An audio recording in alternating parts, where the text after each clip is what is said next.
Hello and welcome to Applicata Biblia. My name is Mark, and thank you so much for stopping by as we get a little bit into God's Word. We're not going to be doing a lot of reading. If you want to turn to Genesis chapter 29, we will read some of it just to get into the story, but we're going to just kind of relay the story after that and condense it. So I would suggest that you read the whole story to get the whole story, because this is just a brief overview. We are continuing in the series that I call The Characters of the Bible, or A Walk Through the Bible. Okay, so where do we leave off? Well, we left off with Jacob and Esau. And as we remember, Jacob is kind of this shrewd younger brother, younger by, who knows, a minute, seconds maybe, because they're twins. And his brother is very angry with him for not only taking away or having him barter his birthright away, but also deceiving Isaac and getting the blessing as well. He's so angry he wants to kill his brother. But Rebekah intervenes and sends him away, and under the auspices of, I don't want any of these women to marry my son from around, any of the women around here. I want him to go back to where my family is to find a wife. So they send him away. So Jacob is leaving, and he's headed back to Haran, the land of Haran, where his ancestors came from, so he can do all these things. And so that's where we pick up the story. Chapter 29, starting at verse 1. And Jacob lifted his feet and went to the land of the sons of the east. And he looked, and behold, a well in the field, and behold, 3 flocks of sheep were lying by it. For from that well they watered the flocks, and the stone on the mouth of the well was great. And all the flocks were usually gathered there, and they rolled the stone off the mouth of the well and watered the sheep, and replaced the stone on the mouth of the well to its place. And Jacob said to them, My brothers, from where are you? And they said, We are from Haran. And he said to them, Do you know Laban, the son of Nahor? And they said, We know him. And he said to them, Well-being to him? And they said, Well-being. And behold, his daughter Rachel is coming with the sheep. And he said, Behold, the day is still high. Is it not time to gather the livestock, water the sheep, and go feed them? And they said, We are not able until all the flocks are gathered. And they rolled the stone from the mouth of the well. Then we water the sheep. He was still speaking with them, and Rachel came with the sheep with her fathers, for she was feeding them. And it happened when Jacob saw Rachel, the daughter of Laban, brother to his mother, and the sheep of Laban, his mother's brother, Jacob came near and rolled the stone from the mouth of the well and watered the sheep of Laban, his mother's brother. And Jacob kissed Rachel and lifted up his voice and wept. So this is obviously a very emotional moment for him. He sees her. And we learn that Rachel is very beautiful of form and face. And Jacob told Rachel that he was her father's brother, and that he was the son of Rebekah. And she ran and told her father. And it happened, when Laban heard the report of Jacob, his sister's son, he ran to meet him and embraced him and kissed him. And he took him to his house, and he told Laban all these things. So now, here's I don't really want to call him the trickster, but he certainly is a shrewd sort of fellow. This Jacob fellow, and he is now at Laban's house, and he has met his basically his cousin, and she's so beautiful, and he's taken by her, and so what happens? Well, he basically stays on with Laban, and he's working there for about a month or so. And Laban goes, hey, you know, you're my relative, and you're not going to work for nothing. What are your wages going to be? They kind of start, you know, discussing this. And Jacob says, I want the hand of your daughter. You know, that's what I want. And Jacob says, well, that's okay. You can work for her for 7 years. So they make this pact. They make this oath and deal, right? You work for me. And, you know, I think already by this time, likely, Laban can see that God is blessing Jacob. Whatever Jacob puts his hand to, good things happen. Which is, you know, good for him, right?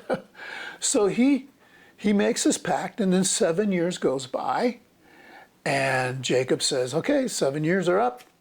It's time for my wife, right? We made the agreement. So somewhere in there, we don't know how this exactly happened. We know that Laban had to have said something to his daughters. Because what they would do is they would call in the men as witnesses, you know, around the region. They would be witnesses to this whole thing. And there would be a marriage tent set up so that the couple could have a place to consummate the marriage. And so Jacob goes into that place. And in the meantime, Jacob had to have this discussion, and he obviously tells Rachel, you're not going in there right now, because I can't give you as a wife before your older sister. That wouldn't be right. So he sends Leah in, her sister. Now, Leah is not as beautiful as Rachel is. And of course, the next morning, Jacob gets up and he's like, what? What's going on? And he goes he goes to Laban. He goes, what is this? You know, we had an agreement here. He says, well, yeah, but I can't give you my younger daughter before the older daughter. You can work another 7 years for my younger daughter. And Jacob is not happy about it, but he agrees to it. And then in about a week, he's actually given Rachel. And so it isn't like he had to wait another 7 years for her to be his wife. So she was his wife about a week later or so. And so moving forward, he's got these 2 wives. Well, he's also given, the wives are given these handmaids as well. And this kind of plays into the story as well. And so what we see here, there's a lot of things, and we'll get to all the different things that we should be seeing at the end of this. What happens is what I call the baby wars. And basically what happens in this chapter and moving forward is we see God looks at Leah, and because Jacob doesn't love her like like he loves Rachel, God blesses Leah, and she has these 4 kids, like right off the bat. And of course, this brings her honor. You don't even have to say anything, but it brings her honor. And her sister is barren. And so Rachel is very concerned, and she does very much what Sarah did. And she says, you have a child by my handmaid. They're each of the women were given these handmaids, Zilpah and Bilhah. And so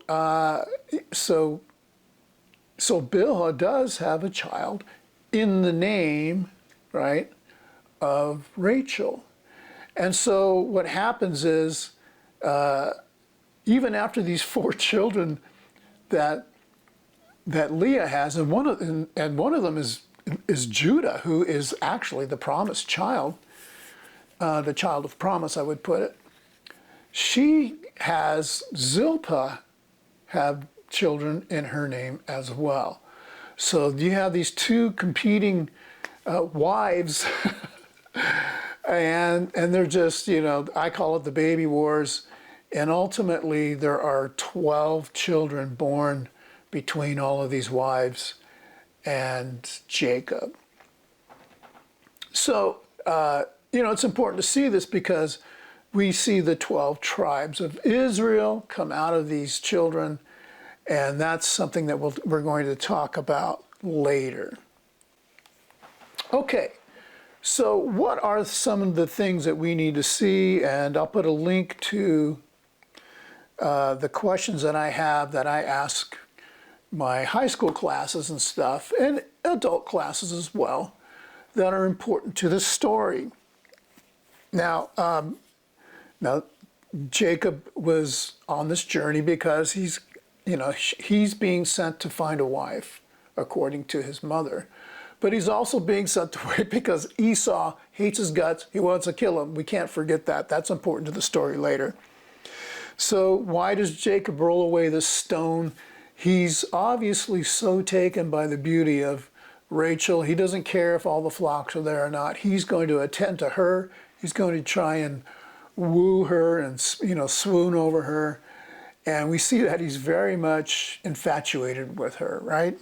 I mean, he just met her and she's just beautiful, so he's infatuated. I mean, men do that all the time. And I ask, because I know that I'm asking younger people, was it okay for him to kiss her? Well, it probably surprised her to begin with. It's just some guy, I just met, now he's kissing me. Yeah, but he explains himself, and of course it's, I'm your family, and, and she runs off to tell her dad about it. So she was pretty excited about it at that point as well. So, So my question that I ask young people, and I think it's important for anybody to see this, is what is his love based on? Well, his love is based on her looks. That's how it starts. And I'm not saying that's bad. I'm not saying that's bad at all. It's just, and this is what I try to get into the discussion, that, when we base a lot of things on the way somebody looks. And ultimately, in the long term, that's meaningless. It doesn't mean anything that you think somebody's pretty or handsome or he's he's really hot or whatever you want to call it. He's just really, I'm very much attracted to that person. Well, physical attraction is good. There's nothing wrong with that. Again, there's nothing wrong with that. But that's not the sole reason why a marriage will work. Now, in these days, the divorce and things wasn't like what we see today. So there was a lot more to propagating and cultivating and nurturing love than just looks. And that's the reason why I bring that up. And that happens today all the time. People get infatuated with somebody, and they, you need to spend a proper amount of time with somebody to get to know them. So did Laban deceive Jacob? Yeah, he sure did, He ended up getting not only the son-in-law who's bringing great wealth to him because everything he does, God's blessing him, but he also gets to get his two daughters married to him and at his own house. And he's getting all these great grandchildren, man. So yeah, but he does deceive him in the sense that, the deal was that, after 7 years, Jacob was going to get Rachel, and he did, but he had to add on another 7 years. And so what we see here is this flipping of the script on Jacob. Here's Jacob, the shrewd guy, deceived his dad, kind of bartered his way into the birthright, and now everything is going against him. The things that he thought he was strongest in, and the things that he was strongest in, are used against him in this sense. He obviously gets a lot of blessings, but he is deceived in the whole thing. And so yeah, we see the script is flipped. When Jesus comes along, he does the same thing. Jesus flips the script on everybody. Everybody thinks that there's going to be this physical king. Jesus says, no, this is all about the spirit world. You need to dwell on that. You need to understand. Everybody thinks that, God is going to give you stuff. He's like, no. He's not going to give you stuff. He will give you blessings. He will give you a thing to trust in, but he's not here to give you stuff. So Jesus does very much that same thing. So we see and I think another point I do bring up with younger people, and it's important for older people too, is that after 7 years, Jacob's love for her has to be stronger. It had to be stronger. You don't spend 7 years with somebody and not know them better. And his love is still very strong for her, so strong that he's like, yeah, I'll work another 7 years for her. Yeah, I still love her that much. And so yeah, we see that by this time, there are some indications that there is some real love happening between him and Rachel. So, and that love never goes away, by the way. Even later on, we see that she always was his favorite, and between all the wives and concubines and everything. So one of the other things that I want to make sure that we get at this are the names of the tribes of Israel, and I ask my class to try and memorize it. You don't have to know them, but it's good to know who they are because it becomes a foundation for the nation. Now, we're very close to not seeing the Abrahamic lineage as a clan. This is still just a clan with a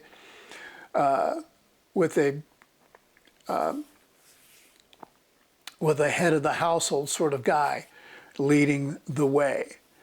And so this is part of that dispensation still. They are still just a clan of big family with slaves and with, people that they own. That was normal. That's just what they did back then. But they were very popular and God was with them. The patriarch era. I couldn't remember that word. Anyway, so we see here that these baby wars have happened. Jacob still favors her. And Leah, although she's not favorited by Jacob, it means very little because through her, we see Judah come. Judah is born, and through Judah, although Judah's not that great of a guy, and that's probably a promising thing for us as well, Judah's not that great of a guy. And I think he gets better on down the road, and we'll see in the story of Joseph, he gets better down the road. It's important to see these people start in one place and they end up in another place. Judah is the child of promise in this story, even though he comes from the mother who's not a favorite. And there's one chapter in here that really sheds a bad light on him, but we'll see that he gets better as time goes by. And we're going to see later that all of their faith is going to be tested. And this is something that happens to every person, every Christian. It doesn't matter who you are. It doesn't matter how strong you think you are. Our faith will be tested. Satan is out there, and I know that's an oversimplification for a lot of people, but he's out there making, if you're a Christian, you've got a target on your back. And Satan is trying to test you constantly. And of course, as Christians, we make it as clear and as difficult for him to do any of that, just by the way we live. Okay, so that's it in a nutshell. I would suggest that you read through those chapters. I would say read through 29 through 36, because we're going to pick up in chapter 37 to the end of Genesis, and that is the most block of chapters devoted to one story, and that is the story of Joseph. And that will basically end the clan narrative of Israel. We're going to see Jacob's name change to Israel during that time. We're going to see him wrestle with God, if you will. He sees this. He actually sees when he's leaving to go, he sees this ladder going into heaven. He has this dream. It's going into heaven. And the angels are going up and down. And God makes a promise to him. And I think I mentioned it last time. God makes promises to him directly. So he goes into this land where he's with Laban, knowing that God is going to be with him. And he's kind of testing God to a certain degree because he's not sure. But we're going to see that his faith will grow. And that is the main point of all of these stories, is grow your faith.